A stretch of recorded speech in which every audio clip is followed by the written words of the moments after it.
Ça y est, tu rentres à la maison. Eh ben, j'avais une faim de loup. Je suis rentré à 1h30 l'après-midi. Le parcours était 50 km. Il y avait 1200 mètres de dénivelé au final. Et je suis rentré, j'ai dévoré. J'ai cru que je mangeais à la table. Heureusement, il y avait des bonnes choses dans le frigo. Des carottes rouges du jardin. Voilà. Et c'était vraiment appréciable. Parce que le problème qu'il y a, c'est que quand on fait une sortie en été, quand on fait une sortie, disons là, on est pas en hiver, mais il fait froid, en fait, vous gaspillez beaucoup plus de calories. Donc j'ai quand même mangé un petit peu, là, à la chapelle, j'ai mangé un petit peu, où je vous ai fait la vidéo, et puis ça suffisait pas, parce que ce matin, en fait, quand vous faites du sport, il ne faut pas manger le matin avant de partir. Il vaut mieux manger, que des petites bricoles, genre abricots secs, figues, pas charger l'estomac, parce qu'après, vous pouvez vomir. Voilà.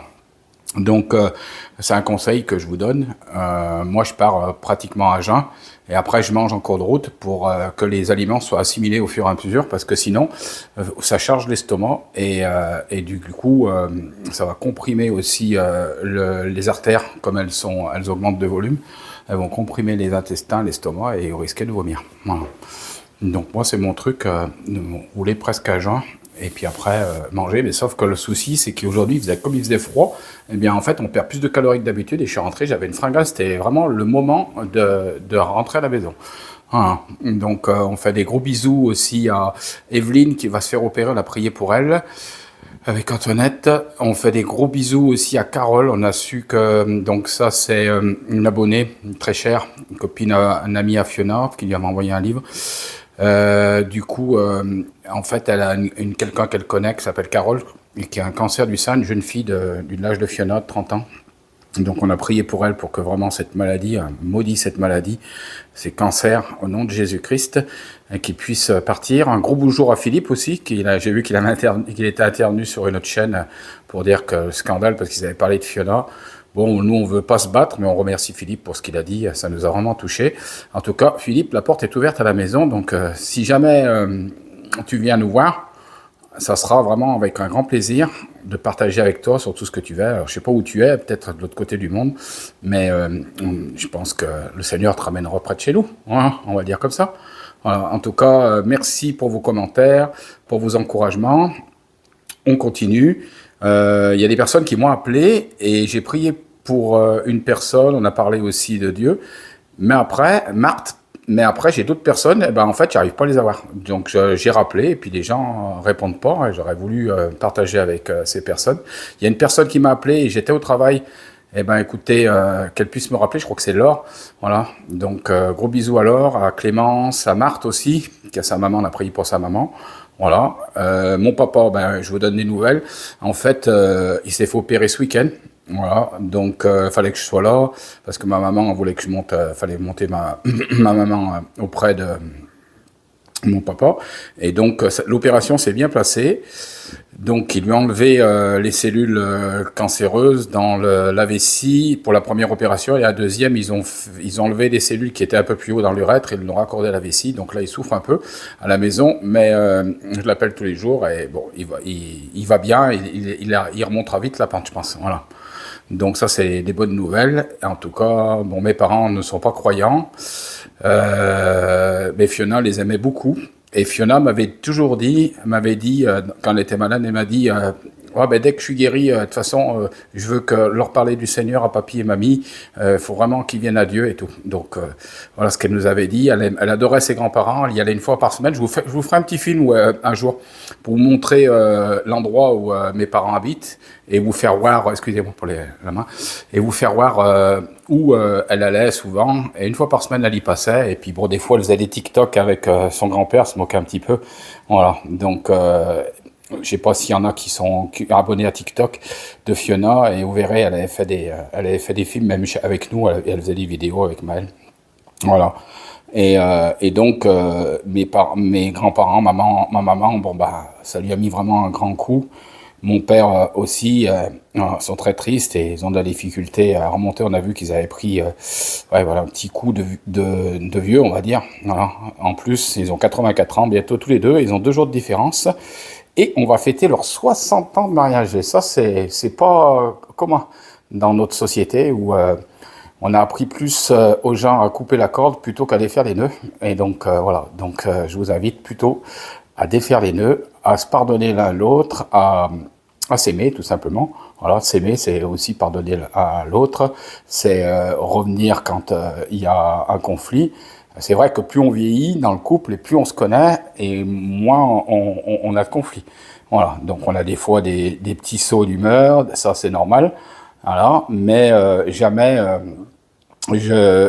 comment dire, je dirais des paroles mauvaises, que ça en présence de mon épouse ou qu'elle soit pas là. Jamais je dirais des paroles mauvaises sur elle ou jamais je lui dis des paroles mauvaises, voilà. Et parce que quand on s'aime, eh ben en fait on se respecte et c'est déjà ça, c'est déjà une première étape de au contraire dire des paroles encourageantes et des paroles qui comment dire, qui relèvent la personne et qui l'édifient, voilà, lui dire qu'elle est belle. Donc elle sait pas ce que je suis en train de dire, elle le regardera quand elle regardera la vidéo, ça lui fera la surprise, parce qu'elle travaille. Morgane aussi est bien fatiguée suite à tous les papiers qu'il a fallu faire et puis les revirements de situation qu'on vous avait parlé pour sa maison. Donc elle est très fatiguée et du coup on aurait voulu faire un live, mais elle m'a dit impossibilité parce que elle a des enfants à emmener aux activités et là elle se repose, elle est vraiment à plat. Voilà, donc ça va repartir. Voilà. Alexis il travaille, il est bien content de son nouveau travail. Voilà, donc il fait du levage pour vous expliquer ce qu'il fait. Donc c'est une société de levage qui s'appelle Mediaco, une grosse société qui est cotée en bourse et donc ils ont un peu des succursales un petit peu de partout en France. Et il a il fait du levage, c'est-à-dire des machines-outils qui transportent, des contrepoids de grues, et ça va aussi de l'utilisation de grosses grues sur roues pour monter les charpentes. Donc pour le moment, il apprend le métier. Et comme il avait le permis poids lourd et super lourd, il est rentré là. Et il aime bien parce qu'il me dit c'est varié, on fait jamais la même chose chaque jour. Des fois, ils démontent les chaufferies, ils emmènent les grosses chaufferies, les pièces des grosses chaufferies. Voilà. En tout cas, il apprécie vraiment ce qu'il fait et il aime bien la variété de son travail. Donc déjà, c'est déjà un bon point. Et pour Morgane, on prie parce qu'elle a toujours pas de place de poste d'AVS sur la Loire. Et ils peuvent pas l'envoyer à plus de 15 km. Enfin, ils peuvent si elle le désire, mais le problème, c'est comme les salaires sont assez bas, du coup, faire plus de 15 km vu le prix du carburant, du coup, ça reviendrait pas à travailler pour rien, mais elle aura un salaire vraiment minimum. Voilà, c'est des salaires qui sont à 1 000 € par mois, donc forcément, quand vous enlevez les frais d'essence et l'usure de voiture, ça fait réfléchir avant. Voilà. Donc, du coup, elle a préféré attendre. Et là, elle attend que lui donne un poste. Elle a 4 mois pour avoir un poste, qu'après, je crois que son contrat, il sera fini. Donc, c'est un peu compliqué, l'administration. J'en fais partie, puisque je suis dans l'administration aussi. Voilà. Donc, je vais vous laisser regarder les vidéos. Je vous ai fait mon dernier tableau, donc comme j'avais dit que je vous ferai voir ce que je fais. Et donc on avait filmé juste le début, et donc maintenant je vous ai donné le tableau en entier. J'ai réussi à le finir à la fin de la semaine, et là je vais en attaquer un autre. Et c'est une thématique aussi un peu pareil, mais le tableau est tourné dans l'autre sens, vertical, et sur un plus gros tableau. Alors, je sais pas si je vais réussir, parce que quand on peint des tableaux plus grands, c'est plus compliqué à peindre un tableau plus grand qu'un tableau petit. Voilà. Donc, moi, c'est pinceau, peinture à l'huile, et puis couteau. J'ai rien appris. Moi, j'ai pris un peu à droite, à gauche. Toutes les informations, je fais comme ça. Moi, je suis un autodidacte. Quand je veux faire quelque chose, je me renseigne à droite et à gauche comment on fait. Et après, je me mets en pratique. Si ça marche pas, ce que je fais, je réessaye. Et si ça marche pas quand j'ai réessayé, je continue jusqu'à que ça fonctionne. Voilà. Donc, bon, après, je suis pas un pro, mais c'est juste parce que ça me fait plaisir. Et puis, des fois, j'ouvre des tableaux aux gens, ça leur fait plaisir. Donc, moi, faire plaisir aux gens, comme on dit, il y a plus de joie à donner qu'à recevoir. Voilà, je vous laisse regarder la vidéo. Je vous fais des gros bisous. J'ai recommencé un peu de peinture. J'avais un tableau qui me plaisait. J'ai dit, je me lance. Alors, c'est la putain sous-couche. Il y en a peut-être qui vont déjà commencer à voir ce que c'est. Et je vous ferai donc le tableau fini. Et s'il n'est pas réussi, je le jetterai à la poubelle. Voilà. Donc on verra si j'arrive à le réussir. Voici le tableau un petit peu plus avancé, à peu près 1 heure de travail en plus. Voilà, ça vient tout doucement, on commence à voir un peu ce que j'avais envie de voir apparaître. Voilà. Voilà, ça s'approche tout doucement de la fin. On commence à voir ce que j'ai voulu dessiner, peindre. Alors, voilà le tableau terminé. Il ne reste plus que le vernis à mettre. On attend quelques jours pour que ça sèche. Alors, voilà le tableau. Là, on reconnaît bien. Je pense que j'ai voulu exprimer. Bon, c'est un tableau qui existe, hein, c'est une copie. Hein. Voilà, bah, je l'ai fait à ma façon. Voilà. J'ai mis du produit spécial, ça s'appelle du liquin, pour que la peinture sèche plus vite, que je puisse faire les couches sur les couches, les unes derrière les autres, à un jour d'intervalle, parce que sinon, avec l'huile de lin, ça sèche trop longtemps, et ça met trop longtemps à sécher, et c'est très compliqué. Voilà, voilà. Donc, les petits personnages dans la rue, et c'est une rue avec du brouillard et de la pluie, donc c'est plutôt année 1800. Voilà, puisqu'il y a les lampadaires. Je suis allé faire un petit tour de VTT. Il fait pas bien chaud chez nous, je sais pas chez vous, mais là, il y a 12 degrés et il y a le vent du nord. Ça s'est refroidi d'un coup. C'est rare, mais regardez comme c'est beau. Petite rivière, tranquille. Un joli petit coin. Je suis dans les monts du Lyonnais. Très joli. Pour ceux qui aiment la nature, ça fait envie de peindre. Toutes ces ombres sur l'eau. Alors là, il y a un peu de vent, désolé, hein, mais il fait très froid pour l'époque. Alors, je sais pas, il doit y avoir 10 degrés. On est dans la montagne, dans les monts du Lyonnais. On est au village de Maringe. Regardez comme c'est joli. La nature. Voilà, là c'est vers Lyon. Voilà, regardez comme c'est beau. J'ai mis mon petit sac. Et il y a une jolie petite chapelle, voilà. Et là, de l'autre côté, et ben, de l'autre côté, au fond, là-bas, carrément de l'autre côté de la montagne, c'est l'Auvergne, de l'autre côté. Et c'est très loin. Voilà. Belle montagne. Magnifique. Je vous laisse admirer le petit coin avec les vaches qui paissent au loin. Je suis abrité parce qu'il fait vraiment froid. En roulant, ça va, mais dès qu'on passe à découvert, qu'on est dans les bois, ça va, mais alors dès qu'on sort des bois, là c'est pile, on est sur un plateau, il fait vraiment froid.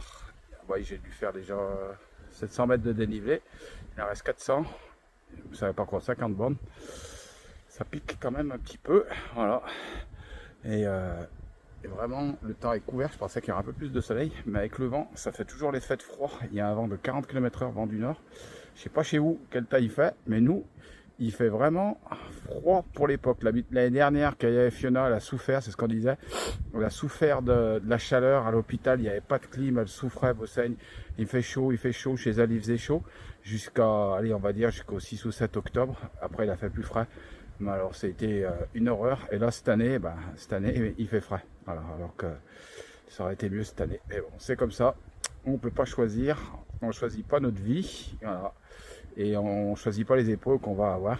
Mais Dieu nous donne la faculté de pouvoir passer au-dessus des épreuves. Et aucune épreuve qui nous est donnée, qui arrive dans notre vie, ne peut être surpassée sans l'amour de Jésus. Voilà. Donc quand on a le Christ en nous, et ben, en fait, il nous aide à passer l'épreuve. Et s'il y a une épreuve, il sait qu'on peut la passer au-dessus. Voilà, sans s'effondrer. Et c'est ça la foi. La ferme assurance des choses qu'on espère, la démonstration de celles qu'on ne voit pas. Voilà. Donc des fois, la vie, c'est pas fait que de tapis de rose, la vie chrétienne, et la vie sans Dieu aussi. Et donc, avec Dieu, on a quand même cette paix intérieure et cette joie de savoir qu'un jour, on verra notre petite Fiona qui nous attend sagement en repos dans le ciel. Voilà. Mais comme je l'ai dit, il n'y a pas de connexion entre les morts et les vivants. Ça, c'est des choses qui sont dans l'occultisme. Donc, méfiez-vous des gens, des charlatans qui vous disent qu'il ils ont une connexion avec des âmes de défunts. Ce n'est pas des âmes de défunts, ce sont des esprits mauvais, des démons, exactement. Il faut appeler une chose une chose. Donc faites très attention, c'est de l'occultisme. Et donc ceux qui regardent la vidéo, je vous avertis que c'est un très grand danger de faire ça. J'avais déjà vu des vidéos de gens qui pratiquaient ces choses et qui après ont eu des grosses angoisses et ont fini par venir à Jésus et être délivrés de tout ça. Ils étaient oppressés et ils avaient des grosses angoisses parce qu'ils croyaient qu'ils avaient reçu certains dons, mais c'est... Le diable est un menteur. Il a menti dès le début à Adam et Ève et il continuera à nous mentir et à nous faire croire les choses. Voilà. Donc tous ceux qui ne sont pas avec Dieu sont en capacité de vous mentir. Donc voilà, vous pouvez voir facilement. Et ceux aussi qui sont avec le Seigneur, certains mentent. Voilà. Donc faites attention, discernez bien les choses. Et pour les discerner, vous avez une petite parole qui s'appelle la Bible et qui vous dit comment il faut discerner les choses. C'est comment dire, c'est comme quand vous achetez un appareil électroménager. En fait, le mot Torah, il signifie mode d'emploi. Voilà, mode d'emploi pour notre vie. Voilà, Dieu nous a laissé ça, une lettre d'amour. Et je vous invite à la lire. Commencez par le Nouveau Testament, l'évangile de Jean, par exemple. Puis si vous n'arrivez pas à dormir, vous pouvez lire les psaumes. Ça va rentrer dans votre âme et ça va vous aider à dormir. Voilà. Nous, on lit la Bible tous les jours. Alors ça arrive des fois que je puisse pas la lire, mais je me rattrape autrement. Voilà. Je vous fais des gros bisous. Bonne continuation dans cette vidéo. À tout à l'heure, à la maison. Alors, bonjour, rebonjour, après cet intermède. Du coup, je voulais vous parler de choses qui sont importantes et que j'avais à cœur de vous parler. En fait, c'est souvent parce que nous-mêmes, on peut blesser quelqu'un. Et donc, on dit souvent que les écrits restent, mais que les paroles s'envolent. Ben écoutez, je suis pas du tout d'accord avec ça, parce que en fait, les paroles, en fait, elles restent au fond des personnes. C'est comme un navire échoué qui reste dans nos vies. Et du coup, les personnes, vous qui nous regardez, certainement, vous avez peut-être été blessés dans votre enfance ou même plus tard. Ça peut être avec un conjoint qui était peut-être violent, qui avait vécu une enfance difficile et qui a reporté son mal-être sur vous ou sur ses enfants. Et donc, moi, pour moi-même, j'ai pu blesser les gens, blesser peut-être mes enfants et dire des paroles qui étaient pas à propos et qui ont pu les blesser. Et du coup, ça reste, quoi, parce que du coup, en fait, les gens retiennent ces choses et en fait, en les retenant, ils croient que ce qu'on a dit, c'est ce qu'ils sont, surtout les parents, parce que les parents ont une grosse influence sur nos enfants. Et ça, c'est super important. Et donc, en fait, Dieu nous voit jamais comme nous, on se voit. Voilà, parce que des fois, on se voit par rapport à ce qu'on nous a dit de nous, par rapport à ce que... Et des amis, parce que les gens proches, c'est les gens qui, souvent, quand ils parlent, ils peuvent nous blesser et dire des choses qui vont rentrer à l'intérieur de notre cœur, puisque bien forcément, on les aime. Et donc, ça va nous blesser profondément. Et ces choses vont rester au fond de nous. Et donc, il faut regarder... et pour être guéri, il faut pas rester avec ces choses et se voir de façon différente. C'est-à-dire que souvent, les gens, en fait, dans la parole de Dieu, il y a des personnages qui ont été, mis de côté, comme David, par exemple, le roi David. En fait, il avait été mis de côté parce qu'on a demandé à son père d'aller chercher ses fils et il l'a pas pris lui. Parce que je pense qu'il devait être né d'une relation extra-conjugale, et du coup, il l'a oublié. Et quand le prophète est venu pour le moindre, en tant que roi, puisque c'est ce que le peuple avait demandé, en fait, ils l'ont pas trouvé. Le prophète a dit, il y a quelque chose qui va pas. Je sens pas que c'est un de tes fils qu'il faut moindre. Est-ce que tu en as un autre? Et il a dit, ah oui, j'ai David, il est auprès des moutons là-bas. Combien ça peut blesser des choses comme ça, d'être mis de côté et d'être, de pas avoir reconnu les capacités qu'on a. Et c'est vrai que peut-être que c'est aussi un de mes défauts, ou ça peut être un des autres, de pas assez encourager nos enfants, de pas assez encourager les gens autour de nous. Et donc, quand on reçoit ces paroles, on appelle ça des paroles de malédiction, parce que c'est du mal, dire du mal. Voilà. Et la bénédiction, c'est dire du bien. Voilà. Et donc, quand souvent les personnes, on leur dit, mais qu'est-ce que tu as fait, c'est extraordinaire, c'est joli, tu as des grandes capacités, eh ben les gens, des fois, ils disent, mais c'est pas possible, c'est pas vrai. Et en fait, c'est vrai, mais comme eux, ils pensent d'eux, avec ce qu'ils ont reçu à l'intérieur d'eux, qui sont, comment dire, qui sont mauvais, ils y arriveront pas, et ben ça naît à l'intérieur d'eux un esprit d'infériorité. Et donc, dans leur relation ou dans, par exemple, dans le travail, s'il y a un poste qui se présente, ils vont dire, bah non, non, non, je suis pas capable de faire ça.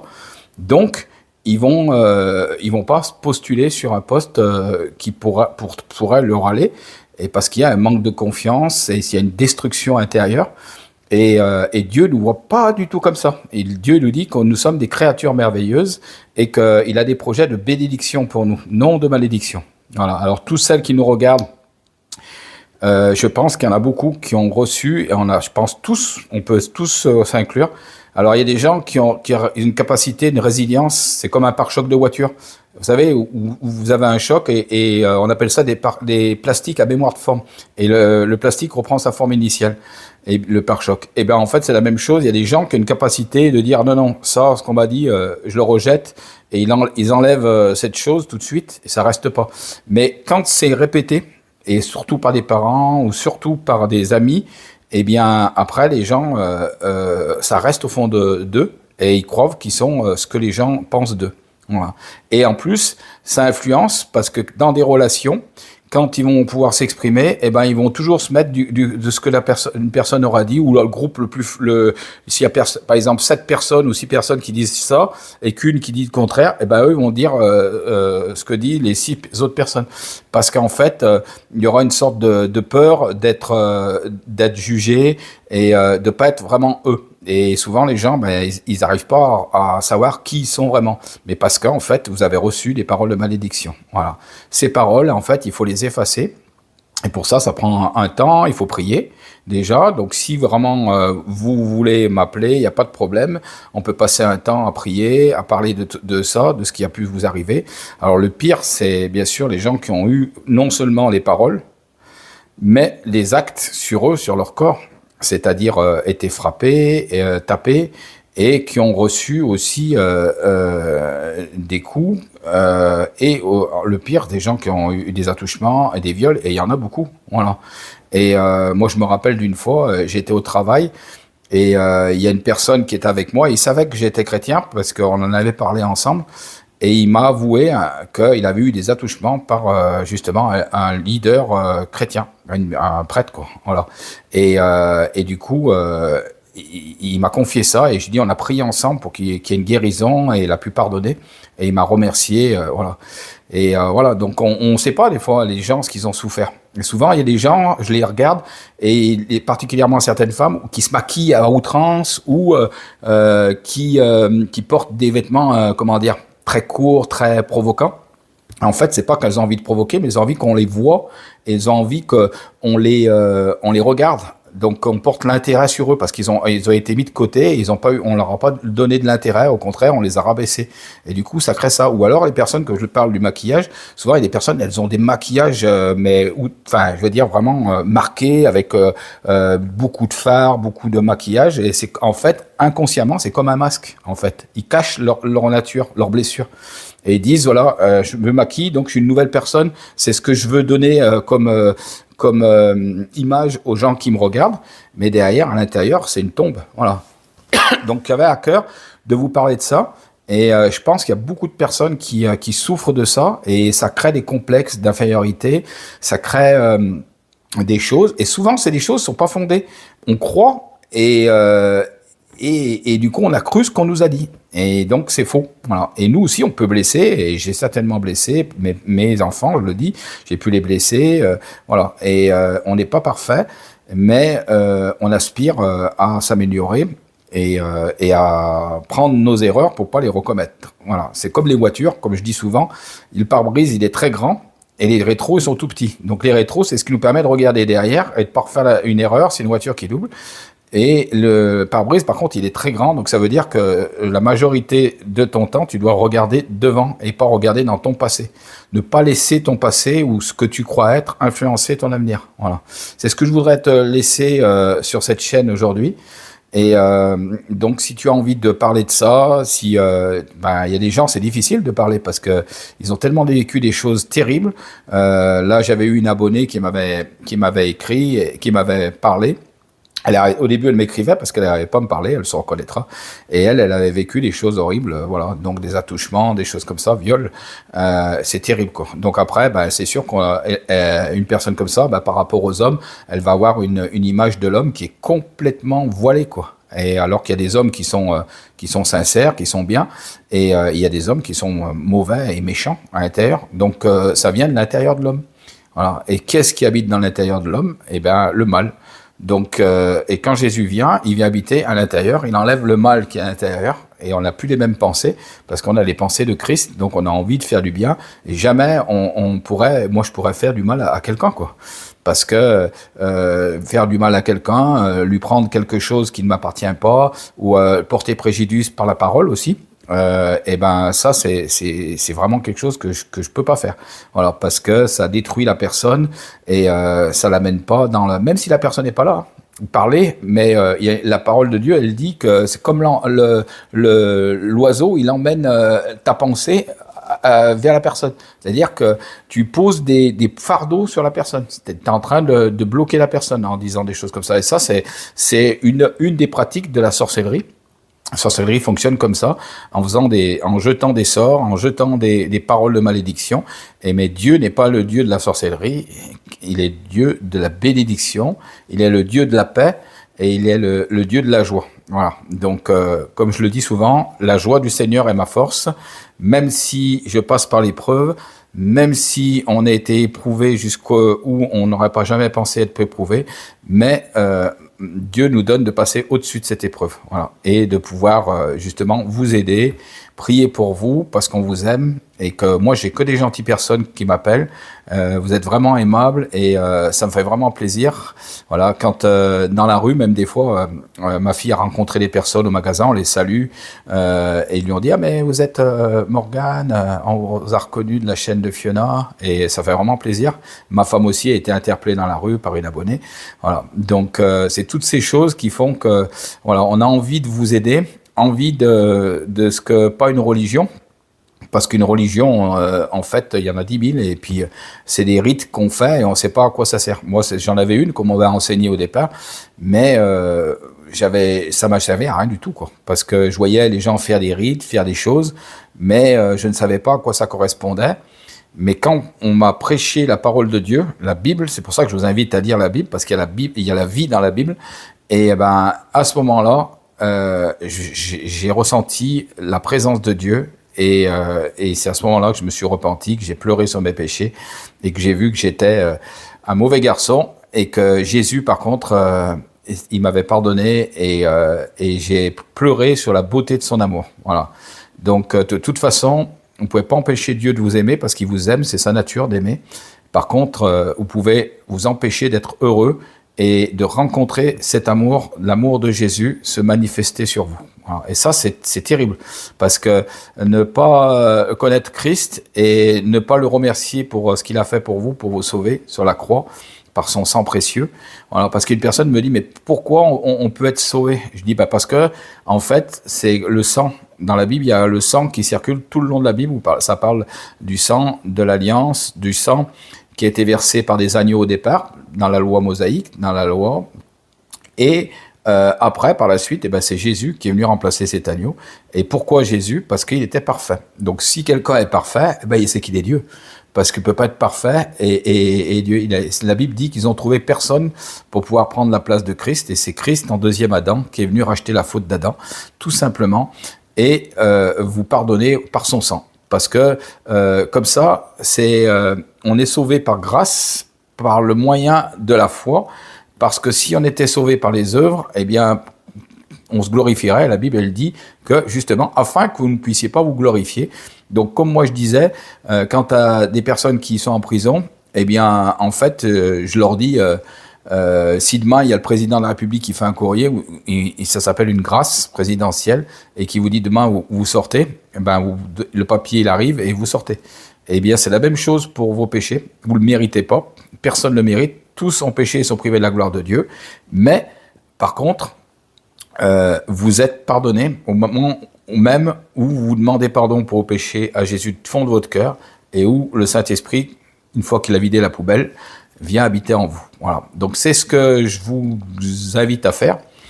Pourquoi? Parce que vous pourrez faire une introspection à l'intérieur de vous et dire, ben, finalement, comme Christ a souffert beaucoup plus que moi, je vois que j'ai eu des souffrances, mais que Christ est passé au-dessus de ça, donc il va vous donner le moyen de pouvoir pardonner s'il y a des besoins, de pouvoir être libre, parce qu'il y a beaucoup de personnes qui sont pas libres. Voilà, elles se croient libres, mais elles sont pas libres. Et il y en a qui sont addicts à la cigarette, addicts à tout un tas de choses qu'il peut y avoir dans notre société. Ça peut être la pornographie, ça peut être le travail et bien d'autres choses, le sport à outrance. Et donc toutes ces choses souvent créent le mal-être. Mais quand on rencontre Christ, et ben Christ vient vous guérir à l'intérieur. Voilà. Et ce qui se fait à l'intérieur se voit à l'extérieur. Moi, je me rappelle quand je rencontrais le Christ, il y a des gens qui m'ont vu, de ma famille, et quand ils m'ont vu, ils m'ont dit il y a quelque chose, mais t'es plus pareil qu'avant, sans que je leur parle. Voilà. Et donc ça se voyait à l'extérieur, il y avait une sorte de lumière, il y avait quelque chose qui éclairait ma vie, j'étais plus sombre comme avant. Et donc Dieu dit dans sa parole, vous connaîtrez la vérité, elle vous rendra libre. Donc Jésus est le chemin, la vérité, la vie. Et si vous connaissez le Christ, il va vous rendre libre, il va vous libérer des choses qui pèsent sur vous, sur votre âme, et qui pèsent depuis des années sur vous. Voilà. Et des choses que vous n'avez pas pu livrer à quelqu'un, tellement parce que je vois, il y a des personnes souvent qui sont âgées. Et elles disent, bah oui, mais c'est très vieux, ça date de 50 ans, il y a quelqu'un qui m'a violé ou qui m'a touché, voilà, ou qui m'a forcé à faire telle chose. Et du coup, ça a marqué leur vie, toute leur vie, mais elles l'ont comme enterré, quoi. C'est comme quelque chose qui est, comme je parlais un navire qui a échoué. Alors, et ce navire, on le met de côté, ou un placard au fond de la cave que tu laisses, et dans ce placard, il y a toutes ces choses mauvaises. Et souvent, les gens comme ça disent, oh, ben c'est bon, maintenant c'est passé, mais il y a en fait, ils ont besoin d'être libérés et de pardonner.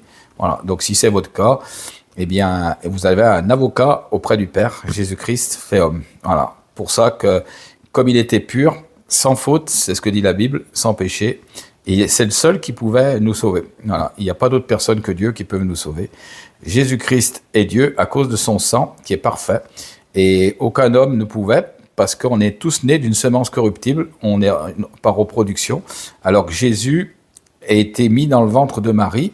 Voilà. Alors il existait avant, hein, parce que Marie, c'est pas sa mère, c'est sa mère qui s'est occupée de lui pendant qu'il était sur terre. Parce qu'il y a des gens qui confondent, ils croient que Marie c'est la mère de Jésus. Non, elle a été mère le temps qu'il était sur terre, mais Jésus existait en forme de Dieu depuis l'éternité. Voilà. Donc voilà. Fait plein de gros bisous, on vous aime et comme je sais pas bien faire, mais je fais comme Antoinette n'est pas là, je fais ciao ciao ciao ciao.